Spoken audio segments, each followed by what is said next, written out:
네, 오늘 첫 시간이죠. 네, 지적 자본론 하기로 했고 모든 사람이 디자이너가 되는 미래라고 해서 사이 책방에서 1호점 첫 번째 책으로 다루는 책이죠, 이 책이. 네, 그래서 제가 정말 좋아하는 책이기도 하고요. 어, 이 밑에 보면 제가 변대원 단장이라고 해놨는데 저희가 이제 호칭을 앞으로 보통은 선생님이라고도 많이 부르기도 해요. 기존까지는 선생님이라고 했는데 그냥 그 독서 모임에서 부르는 호칭을 단장으로 정해봤어요. 단장은 무슨 뜻이냐면 단단한 성장의 약자고요. 사회 책방이 추구하는 게 책을 통해서 내가 단단한 성장을 해 나가는 것이 목표이기 때문에 이렇게 한번 정해봤습니다. 그래서 오늘 지적 자본론에 대해서 제가 한번 진행해 보도록 하겠습니다. 간단하게 제 소개 먼저 좀 드릴게요. 처음 보시는 분들도 있고 어떤 사람이 책에 대해서 소개해 주나 궁금해하실 수 있어서 저는 인사이트 브릿지라는 기획회사 대표고요. 그리고 사이 책방을 운영하고 있습니다. 그리고 이들기 디자인 연구소라는 작은 아주 작은 네, 뭐 거의 간의 수공업 수준의 디자인 회사 운영하고 있고요.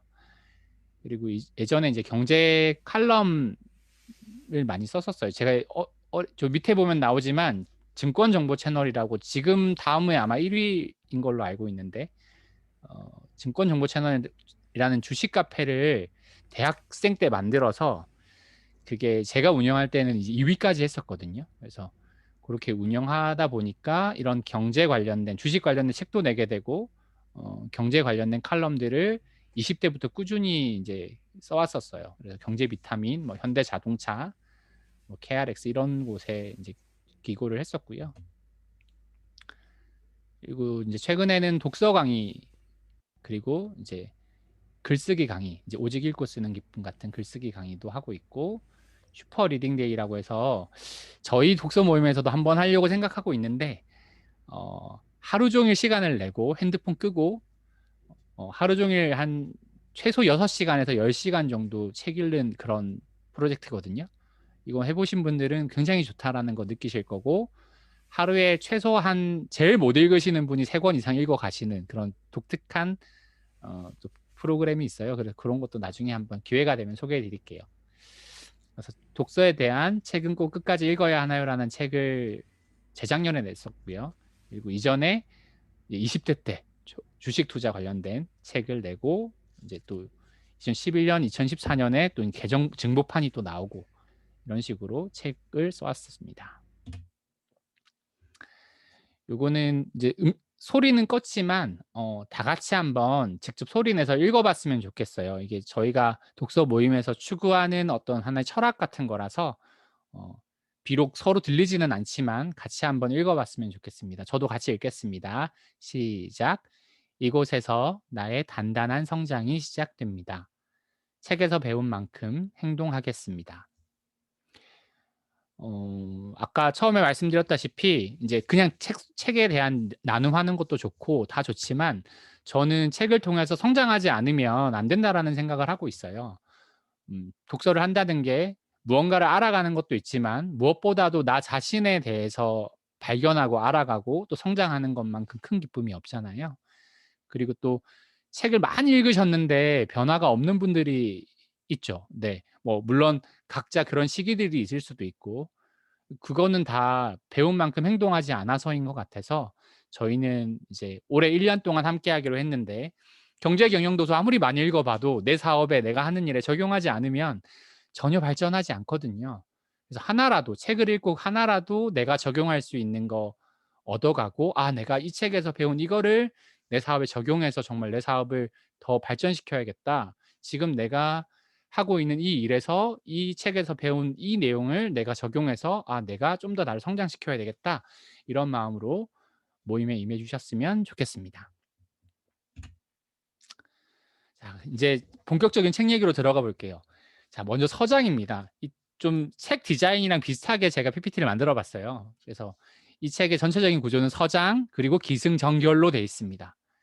그리고 서장의 인제 이 제목은 소제목은 "지적 자본론의 시대로"라고 되어 있어요.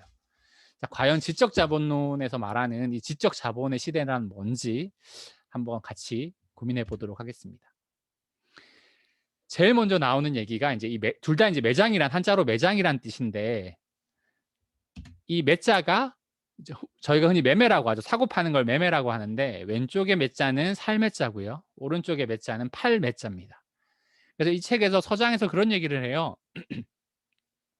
우리가 어떤 매장을 운영을 하는데 그 매장이 이제 여기서는 이제 츠타야 서점 대표니까 츠타야 서점을 얘기하기도 하는데요. 그 매장이 물건을 파는 곳이냐 아니면 고객이 물건을 사는 곳이냐라는 이 관점에 대한 얘기를 하고 있어요. 저는 이 부분에서 일단 뭔가 이렇게 쿵 하는 감동을 좀 받았거든요. 자, 이게 장사를 해 보신 분들도 아시고 인제 서비스업 같은 걸 해 보신 분도 아시겠지만 기본적으로 모든 사업은 자기 중심적으로 해석하게 돼 있어요. 내가 뭐 예를 들면 제가 지금 독서 모임을 1년 동안 이제 분야별로 10,000원을 받 회비를 받는데 제가 생각할 때 이 독서 모임의 가치는 10,000원이라고 생각하지는 않거든요. 훨씬 더 높다고 생각을 하는데 그건 어디까지 제 기준이죠. 그죠? 저는 이게 하나에 충분히 뭐 30,000원, 40,000원 받아도 되는 그런 강의를 저는 해 드린다는 마음으로 준비를 합니다만 고객 입장에서는 제가 누군지도 모르고 어 이 사람이 하는 얘기가 좋을지도 모르는데 그런 비용을 들여서 음 뭐 신청하거나 하지 않을 수 있잖아요. 그죠? 책도 마찬가지죠. 유명한 사람들 책을 사지만 사실은 유명하지 않은 사람들이 낸 책 중에서도 좋은 책이 굉장히 많거든요. 자, 그냥 무언가 고객들이 산다는 건 물건이 이제 매매가 이루어진다는 건 파는 사람이 좋은 물건을 내놔서도 있지만 중요한 건 고객이 그 물건을 살 마음이 있어야 된다는 거죠. 그래서 고객이 사는 곳이라는 관점을 가질 때 우리는 과연 매장에 어떤 상품을 진열해야 되고 어떤 마음으로 상품을 팔아야 되는지에 대해서 좀 생각하게 만드는 부분이었어요. 그러면서 하는 얘기가 무슨 얘기를 하냐면 어 이 마쓰다 무네아키라는 이 대표님이 이 작가님이 세계 최초라는 말 자기는 싫어한다는 거예요. 세계 최초라는 말을 하면서 음 고객들에게 불편을 강요하는 거는 굉장히 잘못된 거라고 생각을 한다. 세계 최초보다 더 중요한 건 고객에게 어떤 가치를 주느냐. 고객 가치가 중요하다라는 얘기를 하는 거죠. 뭐 예를 들어서 아까 우리 그 참여하신 선생님분 중에 그 오리 요리하시는 가게를 하신다고 하셨잖아요. 자, 예를 들어서 이 오리 가게에서 세계 최초로 네 엄청난 양념을 발견해 만들어서 이제 세계 최초로 적용한 그런 몸에 좋고 맛있는 그런 양념을 했다고 한번 가정을 해 볼게요. 자, 근데 세계 최초이기 때문에 사람들이 처음엔 낯설 수도 있고 이것을 제대로 받아들일 수 없을 수도 있잖아요. 그죠? 근데 중요한 건 식당에 갈 때 사람들은 이제 맛있거나 친절하거나 그죠? 뭔가 식당에서 요구하는 고객이 기대하는 가치가 있거든요. 그 가치를 세계 최초가 아니더라도 내가 10번째로 개발했더라도 그 가치를 충족시켜 주면 고객은 그 상품을 구매한다라는 그런 얘기를 하고 있습니다. 그래서 지적 자본이라는 거로 출발을 하지만 되게 어렵고 거창한 얘기일 것 같지만 사실 이 내용들을 하나씩 들여다보면 굉장히 '이 사람은 고객 중심의 관점을 가지고 있구나.'라는 거를 배울 수 있는 것 같아요. 자, 여기가 이 마쓰다 무네아키 대표가 운영하는 츠타야 서점. 츠타야 서점 많이 들어보셨죠? 유명한 그 츠타야 서점의 모습인데요. 이 사람들 어때 보이나요? 엄청 편해 보이죠? 네. 엄청 편해 보이고 막 거의 반쯤 드러 누워 있는, 요즘은 코로나라서 이러지 않을 것 같은데 자, 여기서 어떤 얘기를 하냐면 이 고객이 왔을 때 매장에 왔을 때 "편하다."라는 이 단순한 감각이 되게 중요하다라는 얘기를 하고 있어요. 이 편하다라는 거는 저는 진짜 이게 참 놀라운 인사이트인 것 같은데 우리가 무언가 좋다라는 거 느낄 때 그 어떤 구매를 하거나 의사결정 선택을 할 때는 항상 감정과 연결이 되어 있거든요. 이 편하다는 것도 감정의 영역이라고 봅니다. 이제 또 다른 예를 들어 보면 뭐 음식점에서 우리가 좋아하는 음식점이 있죠. 좋아하는 음식점에 가서 또 그 음식을 먹을 때 우리가 느낀 감정이나 감각은 뭐냐면 "맛있다."겠죠. 어 '아 여기 너무 맛있어. 여기 너무 괜찮아.'라는 느낌을 받으면 거길 또 가고 싶고 내가 또 무언가를 사고 싶은 욕구를 불러일으키는 거죠. 그래서 이런 단순한 감각, 감정 이런 부분들에 포커스를 맞춰야 된다. 이것도 어떻게 보면 굉장히 고객 중심적인 사고라고 볼 수 있어요. 그죠? 고객이 느끼는 마음 상태. 자, 이 매장에 왔을 때 '아 여기 너무 편하고 좋다.' 이런 마음을 느끼면 또 오고 싶잖아요. 그죠? 그래서 그런 것들을 설계할 수 있느냐라는 얘기를 하고 있어요. 그러면 왜 편안할 수 있느냐 그 얘기를 인제 아까 걔가 계속 얘기해 온 부분인데 휴먼 스케일이라고 표현하고 있는데 이 휴먼 스케일은 그냥 직역하면 사람이 기준이다라는 얘기죠. 자, 고객을 기준으로 놓고 생각하기 때문에 예를 들어서 뭐 커피숍이면 커피가 얼마나 뭐 커피를 중심으로 해서 동선을 짜고 이렇게 할 수도 있어요. 커피가 잘 내려지고 고객들한테 빨리 커피가 나갈 수 있게끔 그런 식으로 동선을 짤 수도 있지만 그게 아니라 커피를 마시는 사람의 입장에서 그 카페를 디자인한다는 거죠. 그러면 그게 휴먼 스케일인 거죠. 그러면 사람들은 편안하다고 느끼거든요. 음. 그런 식으로 고객 중심의 어떤 설계를 하는 부분, 그 부분에 대해서 인제 서장에서 설명을 해 주고 있는 것 같아요. 자, 그럼 인제 다음에는 이제 본격적인 기승전결로 인제 넘어갑니다. 자, 이 책의 부제가 "모든 사람이 디자이너가 되는 미래라."고 나와 있거든요. 그러면서 인제 이 기에서 얘기하는 부분은 "디자이너만이 살아남는다."라고 얘기를 하고 있어요. 자, 요 부분은 제가 한번 읽어 드리겠습니다, 있는 그대로. "기업은 모두 디자이너 집단이 되어야 한다. 그러지 못한 기업은 앞으로의 비즈니스에서 성공을 거둘 수 없다." 이쪽 저도 뭐 작은 디자인 회사를 한다 그랬는데 이 말이 좀 이해가 안 되실 수 있어요. '왜 갑자기 모든 기업이 디자이너 집단이 되어야 되느냐.'라고 생각하실 수 있는데 여기서 인제 중요한 부분은 '디자인이라는 게 뭐냐.'라는 정의를 생각해 보실 필요가 있어요. 네. 흔히 인제 우리가 디자인이라고 그러면 인제 제품을 예쁘게 만들고 뭐 이렇게 깔끔하게 만들고 이런 걸 디자인이라고 생각하잖아요. 근데 디자인의 본질적인 의미는 뭐냐면 문제 해결 방식이거든요. 디자인이라는 거는 고객이 가진 어떤 문제를 해결해 주는 방식을 말해요. 자, 그렇게 해석을 하면 이 문장이 좀 다르게 읽히겠죠. 기업은 모두 고객의 문제를 해결하는 방식을 제공해야 한다. 이런 식으로 해석이 될 수 있을 것 같아요. 그렇게 고객이 가진 문제를 해결하지 못하는 기업은 앞으로의 비즈니스에서 성공을 거둘 수 없다라고 얘기를 합니다. 그 물건을 파는 시대, 그러니까 지금 여러 가지 예전에는 처음에 인제 뭐 경제가 처음 발전하기 시작했을 때 처음 공장이 지어지고 했을 때는 사람들이 사고 싶은 건 많은데 물건이 없었어요. 그래서 그때는 물건을 찍어내면 찍어내는 만큼 팔렸습니다. 그런 시대가 인제 첫 번째 스테이지라고 하거든요. 두 번째 시대는 뭐냐면 이제 파는 사람도 같이 많아진 거예요. 사고 싶은 사람도 많지만 파는 사람이 엄청 많아져서 이제 파는 사람들과 인제 사는 사람들이 같이 많아진 시대. 이제 그러면서 이제 자유 경제가 발전한 게 된 거죠. 근데 이제 세 번째는 뭐냐면 서드 스테이지라고 하는데 파는 사람이 많아진 것뿐만이 아니라 인제 파는 사람들이 좀 독특하게 하나의 플랫폼을 형성을 했어요. 그러니까 예를 들면 우리가 아마존에서 뭘 구매를 하잖아요. 아마존이라는 그 사이트 하나가 플랫폼이거든요. 인제 우리나라로 따지면 이마트에서 무언가를 사는데 야채도 이마트에서 사고 그죠? 고기도 이마트에서 사고 의자도 이마트에서 사고 이마트 가서 여러 가지를 다 사잖아요. 한 군데 가서 다 살 수 있는 그런 공간.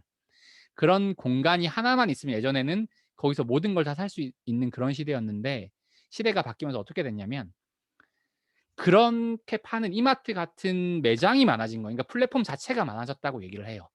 이마트도 있고 뭐 홈플러스도 있고 또 뭐가 있죠? 그런 다양한 매장들 그리고 인터넷 쇼핑몰도 있잖아요. 그죠? 네. 뭐 쿠팡도 있고 요즘 쿠팡 굉장히 많이 쓰시죠. 그런 다양한 플랫폼들 자체 플랫폼들끼리 경쟁하는 시대가 지금 서드 스테이지라고 얘기를 해요. 그럼 이런 플랫폼은 더 중요하다는 거죠. 이 고객의 문제를 해결할 수 있느냐 없느냐가 더 중요하다는 거예요. 예를 들면 지금 이제 마켓컬리라는 회사 들어보셨죠? 아마 이용하시는 분도 계실 텐데 마켓컬리 같은 회사들 보면 새벽 배송이라는 걸 만들었잖아요. 보통은 물건을 시키면 그다음 날이나 다다음 날에 오는데 이 마켓컬리가 처음 한 게 뭐냐면 오늘 시키면 내일 아침 새벽에 내가 아침에 일어나기 전에 새벽에 배송을 해 놓는 시스템을 만든 거죠. 이걸 만들었더니 지금 신세계에서 SSC닷컴에 또 따라해서 새벽 배송을 만들었더라고요. 이마트에서도 지금 운영을 하던데. 그래서 새벽 배송이라는 시대가 열린 거예요. 자, 고객의 문제를 해결하는 방식이죠. 내일 당장 아침에 먹을 게 없는데 나는 오늘 밤에 시켜야 돼. 근데 이게 내일 점심에 오면 나는 회사 가고 없는데 물건은 와 있을 거잖아요. 그러니까 못 시켰던 사람들이 새벽에 오면 그 물건을 받아서 쓸 수 있으니까 그 사람들한테는 엄청 훌륭한 문제 해결 방식이 된 거죠. 그러니까 사람들이 그 플랫폼을 이용하게 되는 겁니다. 자, 이런 방식들을 이 책에서 설명해 주고 있는 겁니다. 이 나중에 꼭 책을 읽어 보시고 오늘 강의를 다 듣고 나서 이 책을 읽으시면 제가 했던 얘기들이 기억나시면서 훨씬 책에 있는 깊은 얘기들을 만나실 수 있을 거예요. 제가 설명해 드리는 부분은 어떤 핵심적인 요점만 콕콕 짚고 그리고 책에 없는 내용들, 제가 아는 내용들과 연결해서 설명을 드리는 게 제 목표니까 좀 쉽게 이해하시라고. 자, 그러면서 인제 하는 얘기가 본질적 가치와 부가가치를 얘기하고 있어요. 예를 들어서 TV라는 거를 우리가 사잖아요, TV. TV를 사면 그 TV는 본질적 가치가 뭘까요? TV라는 이 커다란 그 네모난 어떤 그 전자기기가 본질적인 가치일까요? 아니면 사람들이 그 TV를 시청하는 시간이 본질적인 가치일까요? 당연히 사람들이 그 TV를 보는 시간이 본질적인 가치겠죠. 제가 얼마 전에 인제 우연히 모니터를 사려다가 회사에 지금 이 사 회사 사무실에 3D TV를 하나 샀어요. 42 인치 TV인데 제가 중고로 16만 원인가 18만 원인가 아무튼 굉장히 싸게 주고 샀거든요, 모니터 값도 안 되게. 저는 기대도 안 했는데 그게 3D TV인 거예요. 그래서 막 안경도 줘요, 3D 안경. 저는 인제 모니터 대용으로 쓰려고 그러니까 하나의 부가가치인 거죠. 모니터 쪼끔 큰 모니터를 하나 사려고 들어갔다가 3D TV가 되니까 궁금하잖아요. 그래서 제가 3D 영화를 인제 연결해서 봤거든요. 너무 신기한 거예요. 막 3D 이렇게 막 입체로 다 나오고 그거를 눈앞에서 TV로 보니까 너무 재밌더라고요. 자, 제가 경험한 거는 이 본질적 가치인 거죠. 어떤 그런 콘텐츠를 3D 영화 재미있는 막 어벤져스 같은 영화를 제가 3D로 보면서 그 시간을 너무 즐겁게 즐긴 거예요. 예전에 제가 너무 재밌게 봤던 아바타라는 영화를 다시 3D로 보니까 너무 재밌더라고요. 그런 즐거움을 느끼는 게 TV의 본질적 가치라는 거죠. 근데 만약에 이 부가가치라는 부분은 뭐냐면 TV의 외형, 디자인 이런 건 오히려 부가가치일 수 있어요. 이게 얼마나 얇으냐, 이게 얼마나 비싸냐, 싸냐 이런 거는 부가적인 가치라는 거죠. 근데 만약에 TV를 파는 사람이 그거에만 집착을 하면 제대로 된 고객이 정말 원하는 제품을 팔 수 없겠죠. 그러니까 예전에 보면 어 삼성 제가 이거 뭐 이거는 다른 강의에서 했던 얘기인데 예전에 갤럭시 탭이 초창기에 나왔을 때는 갤럭시 탭은 광고를 그렇게 했었어요. 더 얇게 더 빠르게 막 이런 식으로 제품에 대한 강조만 했었거든요. 근데 그 당시 똑같은 시절에 애플은 어떻게 팔았냐면 당신이 아이패드로 뭘 할 수 있는지를 계속 설명해요. 당신은 이걸로 강의를 들을 수 있고 당신은 이걸로 서재를 통째로 들고 다닐 수 있고 당신은 심지어 별을 만질 수 있다. 뭐 이런 얘기로 광고를 하더라고요. 자, 애플은 본질적 가치를 설명을 했고요. 삼성은 부가가치를 설명을 했죠. 그래서 당연히 아이패드가 훨씬 더 전 세계적으로 많이 팔렸습니다. 자, 우리가 무언가를 설계할 때 제품을 팔거나 서비스를 제공을 할 때 어떤 가치를 제공해야 되는지를 생각해 볼 필요가 있는 거죠. 자, 그래서 인제 기획의 가치에 대해서 설명을 하는데 이 부분은 요렇게 설명하면 될 것 같아요. 고객의 가치를 내가 제공하는 무언가가 고객의 가치를 높일 수 있느냐. 자, 저는 지금 여러분들에게 이렇게 독서 강의를 해 드리고 있어요. 독서 모임이지만 그냥 책을 읽고 "다 책 읽어 오세요. 같이 이야기해 봅시다." 이렇게 하지 않고 제가 여러분들 쪼끔 더 책을 많이 읽어 본 사람으로서 이 책에 대해서 더 깊이 읽고 이렇게 몇 시간이 아니죠. 어떻게 보면 며칠을 걸려서 좀 정성 들여 이렇게 PPT도 만들고 여러분들한테 이렇게 제공을 하고 있는데 저는 이렇게 제공하는 게 새로운 기존에 몰랐던 경제 경영에 대한 지식도 쌓고 그리고 내가 혼자 읽기 힘든 이런 책을 좀 더 쉽게 읽을 수 있게 만들어 주기 때문에 제가 하는 이런 일련의 행동이 지금 참여하시는 분들의 가치를 높일 수 있을 거라고 생각을 하거든요. 음. 그러니까 이런 식으로 생각을 해 보는 거예요. 내가 커피를 판다면 '내가 파는 커피를 마시는 사람의 가치를 높일 수 있을까?' 스타벅스는 아마 그런 고민을 할 겁니다. 그런 고민을 하는 브랜드이기 때문에 사람들이 굳이 스타벅스에 가서 커피를 마시는 거예요. 그 브랜드 가치 때문에. 스타벅스가 커피가 제일 많이 맛있어서 마시는 게 아니고요. 사람들이 스타벅스라는 브랜드를 좀 사랑하게 만들고 선호하게 만들고 그 브랜드를 이용하는 사람들이 좀 더 뭔가 세련되고 도시적인 느낌을 주니까 뭔가 알 수 없지만 그 브랜드가 주는 힘이 있기 때문에 사람들은 스타벅스를 먹는다고 생각하거든요. 고객의 가치를 높여줄 수 있는지 없는지 생각해 보셔야 된다는 거죠. 이 작가는 그 얘기를 끊임없이 하고 있어요. 자, 그래서 츠타야 서점은 어떻게 고객의 가치를 제공해 주느냐. 지금 이 사진은 츠타야 서점이 실제로 이제 진열해 놓은 인제 화면인데 이 화면을 보시면 알겠지만 제가 봤을 때 여기 여행 코너 같아요. 앞에 보면 뭐 트래블러 같은 잡지도 보이고.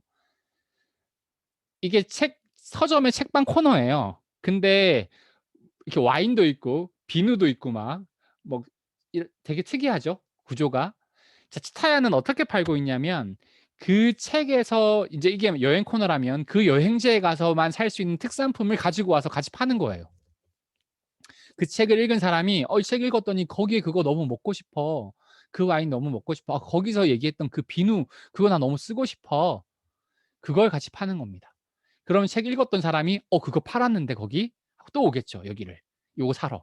이것도 사서 가고 또 다음에 여기 그걸 사러 왔다가 또 다른 책이 보이면 또 그 책을 사겠죠. 이런 식으로 계속 어떻게 보면 재구매가 일어날 수 있도록 하는 것 같은데 굉장히 새로운 방식이죠.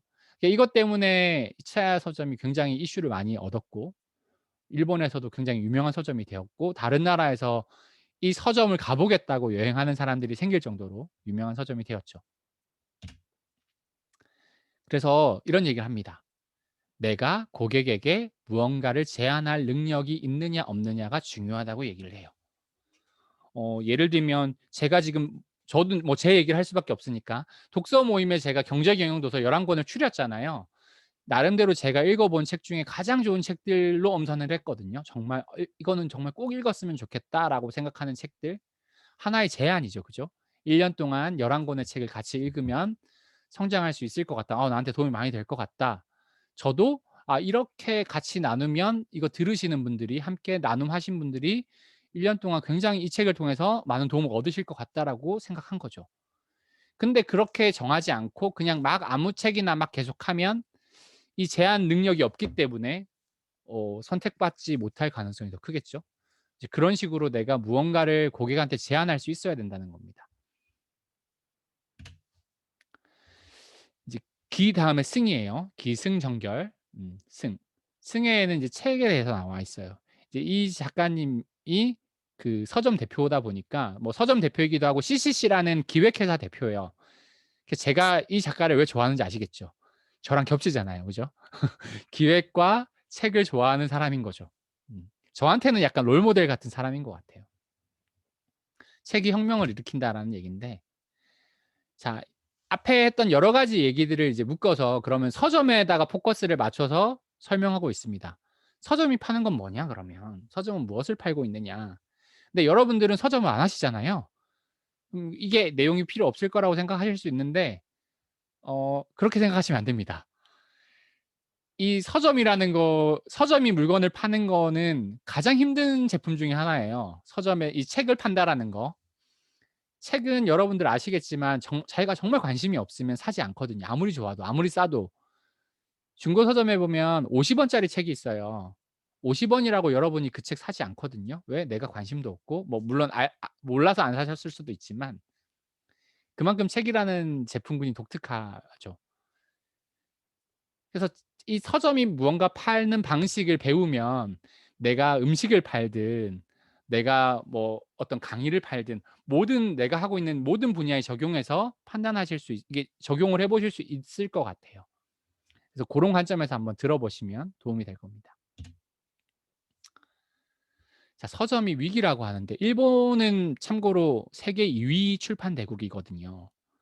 일본은 미국 다음으로 출판 시장이 큽니다. 프랑스보다도 일본이 더 커요. 프랑스가 3 위고 우리나라는 몇 등인지도 모르겠어요. 거의 OECD 꼴찌일 겁니다, 아마. 우리나라도 서점이 위기라고 하지만 일본도 서점이 위기라는 얘기를 써요. 네, 우리가 봤을 때 엄청 여전히 큰 시장을 가지고 있는데, 근데 그 서점의 위기의 원인을 서적 그 자체를 판매하려고 하기 때문이라고 얘기를 하고 있어요. 그럼 서점이 뭘 해야 되느냐? 서점이 변화해야 되는데 서점이 뭘 해야 되냐면 제한 내용을 바탕으로 구역을 새롭게 구성해야 된다. 아까처럼 아까 치타의 서점에 보셨던 앞에 그런 예처럼 고객에게 무언가 제안해 줄 수 있어야 된다는 거죠. 저는 그래서 무슨 생각을 해 봤냐면 제가 사이 책방을 운영하잖아요. 어 뭐 책 선물 같은 것도 인제 예쁘게 포장해서 하는 그런 제안을 해 드려 보기도 하고, 지금 오래 고민하는 거는 사람들이 고민하고 있는, 그러니까 예를 들어서 사람들은 경제 경영을 궁금하면 경제 경영을 배우러 책을 찾는데, 저는 그냥 어떤 문제를 고객이 문제를 얘기하면 그 문제를 해결할 수 있는 책을 제가 제안해 드리면 어떨까, 뭐 이런 생각도 해 봤어요. 어쨌거나 제안할 수 있는 능력이 되게 중요하다라는 얘기를 하고 있어요. 그래서 그 사례로 든 게 실제로 인제 본인이 실천한 게 바로 이 다케오 시립 도서관이라는 겁니다. 이 사진에 있는 게 도서관이에요. 너무 멋있죠? 저 여기 꼭 가 보고 싶은데 지금 뭐 코로나 때문에 갈 수도 없고, 저 밑에 아까 설명드렸던 스타벅스도 보이네요. 자, 이 다케오 시립 도서관은 굉장히 특이한 데인데 인구가 5만 명밖에 안 되는 작은 도시예요. 우리나라로 따지면 무슨 군 이렇게 정도밖에 안 되는 그런 규모의 작은 도시에다가 만든 서점이거든요. 근데 기존에 서점이 아니고 도서관이죠. 근데 이 도서관에서 무슨 일을 하냐면, 여러분들도 서점 가 보시면 아시겠지만 이 책의 분류는 다 10진 분류법으로 돼 있어요. 뭐 문학, 그리고 뭐 경제 경영, 자기 계발, 뭐 이런 그런 식의 들어보셨죠? 뭐 참고서 뭐 이런 식으로 기존에는 분류가 다 10진 분류법이라고 해서, 이게 1928 년에 일본에서 만들어진 걸 우리나라도 그대로 쓰고 있습니다. 그래서 도서관의 이 기준은 여전히 이 10진 분류법으로 되어 있어요.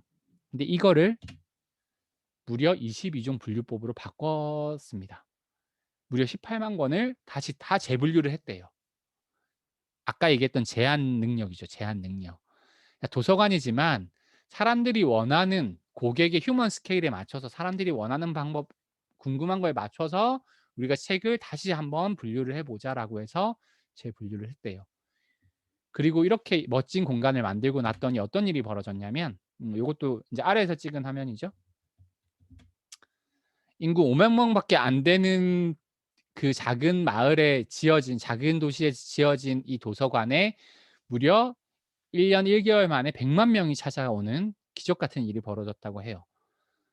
자, 이거는 이 치타야 서점 대표에게 인제 이 시라고 해야 되나요? 우리나라로 따지면 경기도에서 인제 이 대표한테 제안을 한 거예요. "우리 여기 이런 마을이 있는데 여기에 이 도서관 한번 지어 보면 어떻겠냐."라고 제안을 해서 같이 굉장히 상당히 오랜 시간에 걸쳐서 지어졌다고 하는데, 자세한 내용은 책에 또 보시면 알겠고, 중요한 건 이렇게 고객에게 하는 제안이 바뀌었을 때 사람들은 굉장히 많이 이용할 수 있다라는 거죠.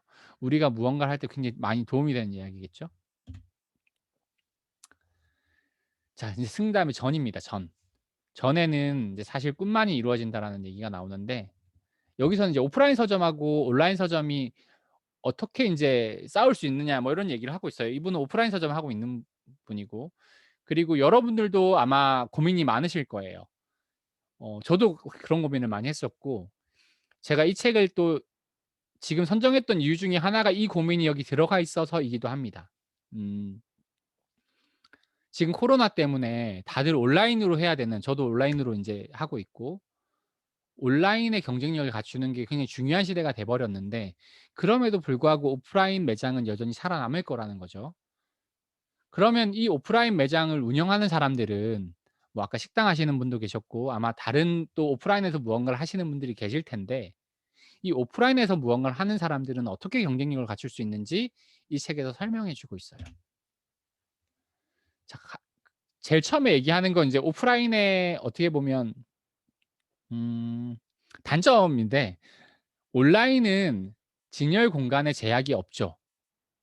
제가 지금 사이 책방 인제 그 작년에 온라인 사이 책방을 인제 사이트를 오픈을 했는데, 지금 책이 35만 권이 올라가 있거든요. 거기 사이트 안에 제가 업로드한 책이 35만 권이에요.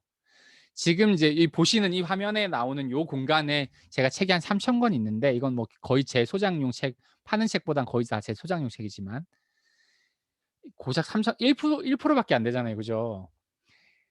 극명하게 보여지는 거죠. 그러니까 오프라인에서는 아무리 책을 많이 놔 봐야, 아까 그렇게 큰 도서관 해 봐야 18만 권인데 지금 사이책방 온라인에 올라가 있는 책이 35만 권이거든요. 그러니까 아까 그 도서관에 들어가 있는 책의 2배만큼 제가 리스트업을 해서 올려 놓을 수 있다는 거죠. 이렇게 온라인에는 어떤 공간의 제약이 없고 이런 제약이 없다라는 게 너무 큰 장점이기 때문에 사실 온라인을 한다라는 거는 항상 지금 시대에서는 염두를 해 둬야 되는 부분인 것 같아요. 하지만 인제 여기서 얘기하는 중요한 부분은 뭐냐면, 그렇다고 오프라인이 그럼 살아남을 수 없느냐? 오프라인만 줄 수 있는 무언가가 있다라는 얘기를 하고 있어요. 자, 오프라인에서 줄 수 있는 세 가지를 딱 설명을 합니다. 그게 뭐냐면 직접성, 즉시성, 그리고 편안함. 아까 편안함 얘기했었죠. 자, 직접성은 뭐냐면, 저도 온라인 서점 이용을 거의 하지만 정말 궁금한 책이 나오면 저 교보문고, 신논현에 있는 교보문고로 달려가거든요. 왜냐면 그 책을 지금 당장 내가 직접 보고 싶어서. 직접 볼 수밖에 없는 것들이 있어요. 그죠? 음 그리고 인제 요즘 음식도 거의 배달해서 많이 드시지만 그 가게에 가서 먹어야 맛있는 또 그런 게 있어요. 그러니까 예를 들어서 대표적인 게, 저는 뭐 중국 요리 같은 것도, 짜장면 같은 것도 대표적이죠. 음 저희 동네에 또 짜장면 잘하는 집이 있는데 가서 먹었을 때랑 시켜서 먹었을 때랑 맛이 완전히 다르거든요. 물론 시켜서 먹어도 맛있긴 해요. 근데 가서 먹으면 정말 딱 갓 했을 때 그 따끈따끈할 때 먹으면 정말 맛있거든요. 그런 어떤 직접성은 온라인에 줄 수 없다라는 거예요. 그 즉시성, 바로 내가 즉시 당장 확인할 수 있잖아요. 그리고 편안함. 이 편안함은 뭐 편안하지 않은 공간도 있겠지만, 편안함이라는 거는 어 어떤 물리적인 공간에서만 제공할 수 있는 가치이기 때문에 얘기를 했던 것 같습니다. 요 세 개를 묶었을 때 무엇이 되느냐? 그걸 바로 라이프 스타일이라고 얘기를 하더라고요. 자, 그러니까 어떤 매장에서 우리가 어떤 비즈니스를 할 때 고객에게 제시해 줘야 되는 제안 능력이 뭐냐? 라이프 스타일을 제안해 줄 수 있어야 된다는 거예요. 오프라인 매장이 해야 되는 건 그 라이프 스타일을 제안하는 능력을 키워야 된다는 거죠. 정말 중요한 얘기인 것 같아요. 뭐 라이프 스타일에 대한 건 얘기를 많이 하지만 우리가 이걸 적용한다는 생각은 많이 못 해 보잖아요. 음 저는 인제 그런 생각 해 봤습니다. 사이 책방을 통해서, 이런 독서 모임을 통해서 사람들이 책을 읽고 성장하는 삶, 그런 라이프 스타일, 매달 3권 이상, 4권 이상 책을 읽게 만들고, 매달 책에 대해서 내가 어떤 책을 읽게 되면 또 다른 책이 궁금하거든요. 인제 어 지금 제 얼굴도 보이시는지 모르겠지만, 이 책만 읽지 마시고 이 책이 읽어 보시고 너무 재밌다 그러면, 제가 정말 사실 좋아하는 책은 요 책이에요, 요 책. 이거 화면에 보이시는지 모르겠는데, 이 취향을 설계하는 곳 츠타야라는 책, 저는 이거 막 한 20-30번 읽었던 것 같아요. 정말 많이 읽었는데. 이 책 이 책도 한번 꼭 읽어 보셨으면 좋겠어요. 그러니까 이런 식으로 뭔가 책이라는 게 읽게 되면 연결이 되거든요. 음 그런 라이프 스타일을 저는 제안해 드리고 싶은 거예요. 이 독서 모임에서만 끝나는 게 아니라 이 한 권으로 시작해서 확장되게끔 도와드리고 싶은 거죠. 내 지적 사고 능력도 확장되고 내가 아는 범위도 확장되고. 처음에는 당연히 다 모릅니다. 오늘 인제 저는 쉽게 얘기한다고 하지만 제가 설명드리는 것도 어떤 분한테는 좀 어려우실 수도 있어요. '저 사람이 하는 얘기가 무슨 얘기지?' 그러니까 제 강의만 들으시면 안 되고 꼭 책을 같이 읽으시면 '아, 이 책에 이런 내용을 이 사람이 이렇게 풀어서 설명해 준 거구나.'라고, 어디까지나 이건 제 관점으로 읽은 거기 때문에.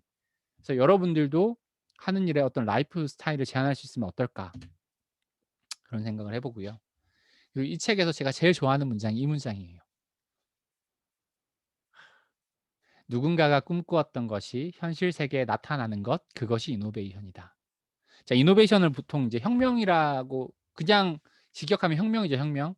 뭐 IT 혁명, 뭐 컴퓨터 혁명, 정보화 혁명, 뭐 이런 얘기 하잖아요.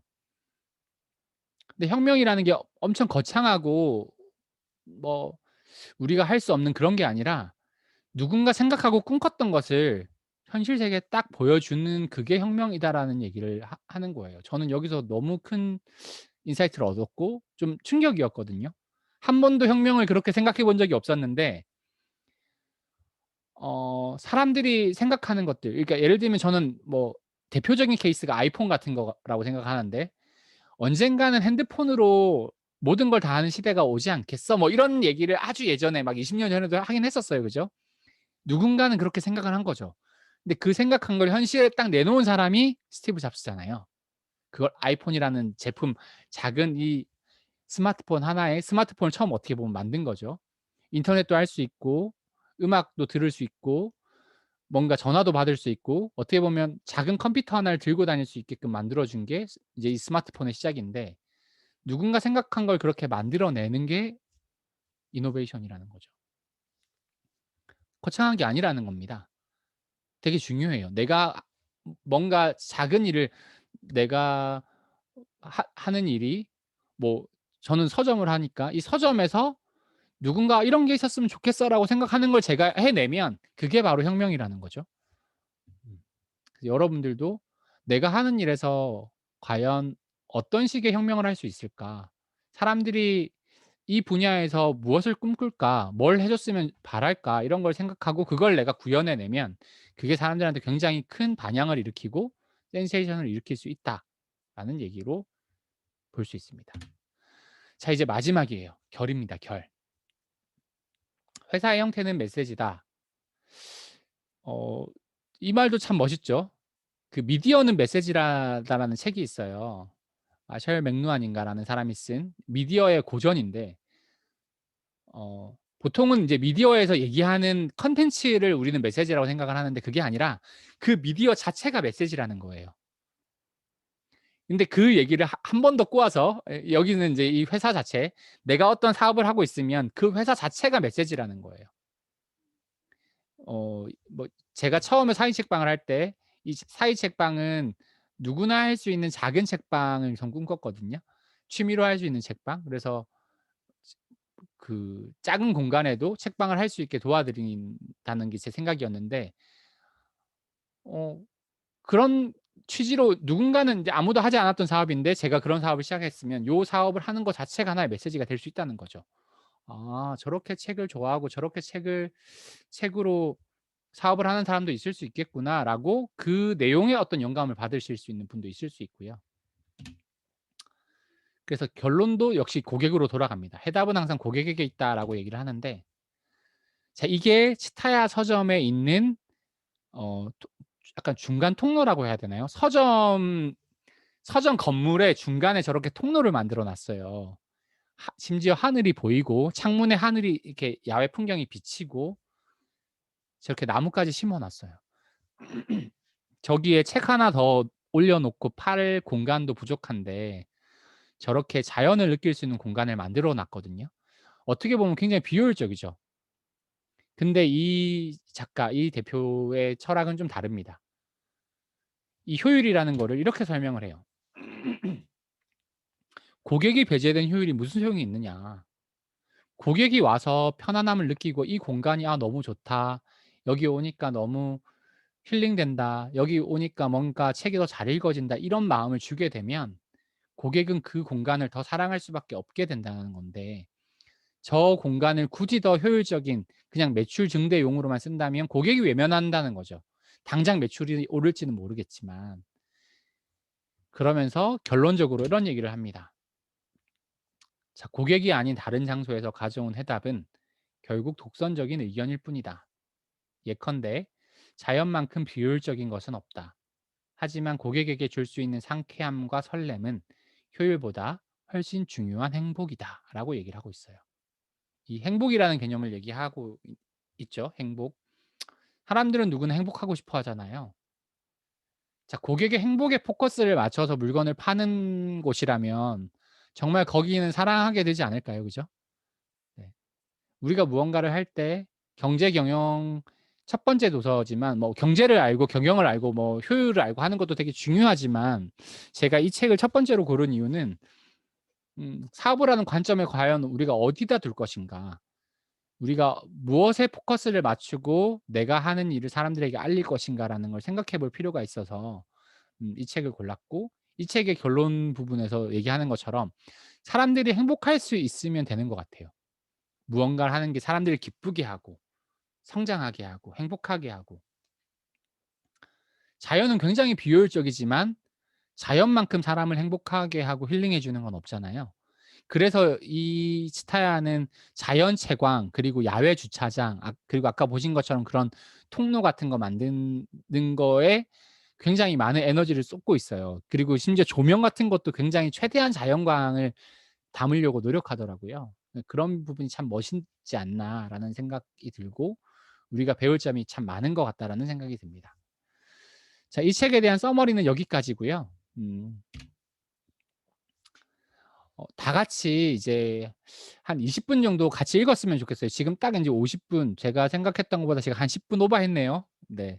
제가 한 10 분에 시작해서 한 40 분에 30분 정도 하려고 그랬는데 제가 10분 오버했으니까 10분 정도만 지금 바로 제 얘기를 들으신 직후에, 책을 처음 읽으시는 분도 괜찮습니다. 쪼끔만 읽어도 괜찮고, 책을 펼치셔서 제일 궁금한 부분들, 내가 지금 끌리는 부분들을 한번 찾아서 가볍게 한번 읽어 보세요. 정독하시지 말고 그냥 가볍게 훑어보듯이 10분 정도만 읽어 보시고, 그리고 이제 좀 이후에 질문들에 대해서 좀 얘기를 나눠 보려고 해요. 제가 준비한 질문은 이런 거거든요. 지금 내가 어떤 일을 하고 있는데 그 하고 있는 일이 과연 고객에게 어떤 가치를 주고 있는가. 네, 꼭 이거에 대해서 뭐 나눌 필요는 없습니다. 다른 얘기를 하셔도 상관이 없는데, 이런 생각을 하고 책을 읽으면 훨씬 더 나한테 필요한 답을 얻으실 수 있거든요. 그리고 '나는 그 일을 하기 위해 무엇을 제안할 수 있는가.'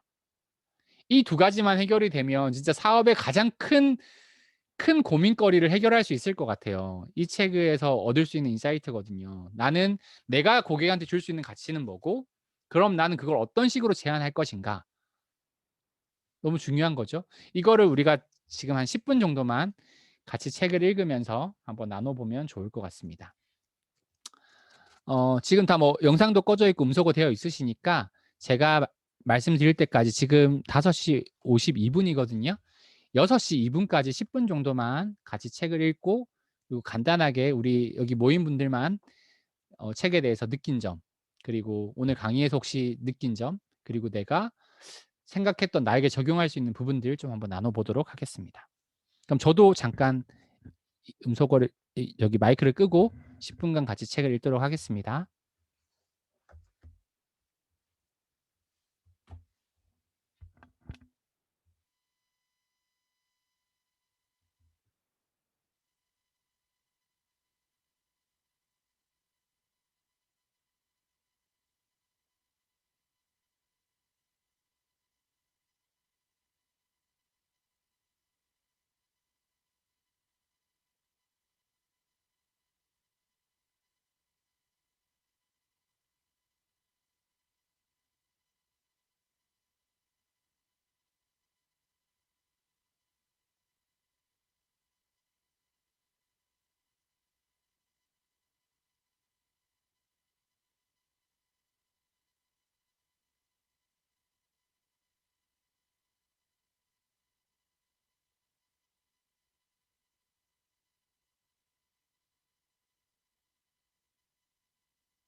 네, 6시 2분이 돼서요. 네. 한 가지만 더 말씀드리고 저희 독서 나눔 영상 켜고 독서 나눔 하도록 하겠습니다. 우선 이제 요거는 그냥 안내 사항인데요. 독서 모임 이제 오늘처럼 이렇게 강의를 제가 먼저 하고 그리고 인제 끝나고 인제 책에 대한 이야기들을 좀 나눌 거예요. 근데 다른 분들한테도 저는 소개를 좀 해 주셨으면 좋겠고 그런 의미에서 이제 이후에 소개를 해 주시면 어 소개해 주시는 분하고 인제 소개받으시는 분한테 제가 인제 도서 지원금을 좀 드리려고 하거든요. 재밌죠. 인제 오늘부터는 이 분야별 뭐 참가비가 2만 원으로 제가 올릴 예정이어서 인제 오늘 오신 분들까지는 1만 원에 해 드렸고 그래서 더 받는 1만 원을 두 분에게 이렇게 나눠 드리려고 네 그렇게 하고 있고 그리고 오늘 제가 이 발표한 자료가 필요하신 분들은 어 블로그나 SNS에 후기를 올려 주시면 제가 이 자료를 공유해서 보내 드리도록 하겠습니다. 그러니까 인제 필요하신 분들은 그렇게 해 주시면 되겠습니다. 요거는 인제 뭐 마지막 독서 지금 이제 독서 모임의 어떤 철학을 잡으면서 한번 제가 B라는 단어로 뭐 만들어 본 건데 한번 이렇게 보신 분들도 있으실 거예요. 요건 독서에 대한 얘기니까 그냥 제가 한 번만 읽고 오늘 강의는 여기서 마치는 걸로 하겠습니다. 자, 브레이크. 기존의 낡은 생각을 깨트려야 합니다. 베어. 성장의 열매를 맺을 때까지 견뎌야 합니다. 베네핏. 그것이 당신의 최고의 혜택이 될 것이며 블레스. 마치 신의 축복처럼 느껴질지도 모릅니다. 베럴. 당신은 점점 나아질 것이며 베스트. 마침내 최고가 될 것입니다. 빙. 당신의 존재를 증명해 보세요. 빌립. 당신의 성장을 믿으세요. 비긴. 지금 시작하세요. 북.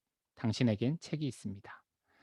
자, 1년 동안 같이 함께 하게 된 분들 오늘 만나서 너무 감사하고 이제 여기서 강의는 마치고 영상 켜고 이제 나눔하는 시간 갖도록 하겠습니다. 오늘 강의는 여기서 마치도록 하겠습니다.